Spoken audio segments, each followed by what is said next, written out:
గౌతమ్ గారు కోపంగా యామిని వాళ్ళ ఇంటికి యామిని గారు అని అరుచుకుంటూ వస్తాడు. అప్పుడు యామిని మెట్లు దిగుకుంటూ గౌతమ్ని ఇలా కోపంగా చూస్తుంది. కోపంగా చూసి కిందికి తన చేతిలో ఒక పెట్రోల్ క్యాన్ తీసేసుకొని పడేస్తుందట. పడేసి కోపంగా గౌతమ్తో ఇలా అంటుంది, నన్ను కాదని ఎవరైనా నాకు నచ్చని పని చేస్తే నేను తట్టుకోలేను, అవసరమైతే నా ఒంటిని ఇంటిని కూడా తగలబెట్టేసుకుంటా అని చెప్పేసి గట్టిగా అరుస్తూ కోపంగా అంటుంది. అప్పుడు గౌతమ్ షాక్ అయ్యి యామిని గారినే చూస్తాడు. మళ్ళీ యామిని గారు అంటారు కదా, ఆ ఆధారాలతో నిన్ను ఒక్క అడుగు కూడా బయట పెట్టనివ్వను అని చెప్పేసి అంటుంది. అప్పుడు గౌతమ్ షాక్తో అలా ఉండిపోతాడు. తర్వాత ఇంతలోనే గౌతమ్ గారికి కాల్ వస్తుంది. ఆ కాల్ ఏంటని చూసేసరికి కాల్ లిఫ్ట్ చేస్తాడు.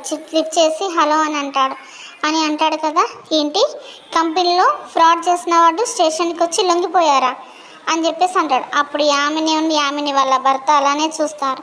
తర్వాత అక్కడి నుంచి హడావిడిగా గౌతమ్ స్టేషన్కి వెళ్తాడు. స్టేషన్కి వెళ్ళి వాళ్ళ నాన్నను రిలీజ్ చేస్తే వాళ్ళ నాన్నగారిని కలుసుకొని సంతోషపడతారు. తర్వాత వాళ్ళ నాన్నగారితో ఇలా అంటాడు, కంపెనీలో ఫ్రాడ్ చేసిన వాళ్ళు లొంగిపోయారంట కదా, ఎవరి నాన్నగారు ఎక్కడున్నారు అంటే వాళ్ళ నానమ్మ ఉండంటది కదా, ఎక్కడున్నారా, ఎవరో వెళ్ళి చూడు తెలుస్తుంది నీకు అని చెప్పేసి కోపంగా అంటుంది. అప్పుడు గౌతము ఫ్రాడ్ చేసిన వాడు సరెండర్ అయ్యారంటే కదా సార్, ఎక్కడున్నారు అని పోలీసుని అడిగితే అదిగో అక్కడ ఉన్నారు చూడండి, అక్కడే ఉన్నారని చెప్తే గౌతమ్ అక్కడికి వెళ్ళి అక్కడ ఉన్న వాళ్ళని చూసి షాక్ అవుతారు.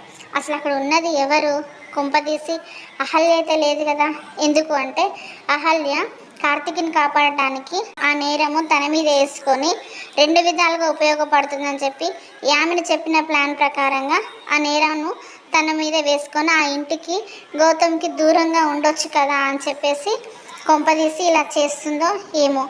ఏ ప్లాన్లో తను ఉందో రేపటి ఎపిసోడ్లో అసలు అక్కడ ఉంది ఎవరు అనేది తెలుస్తుంది. అప్పటి వరకు వెయిట్ చేద్దాం.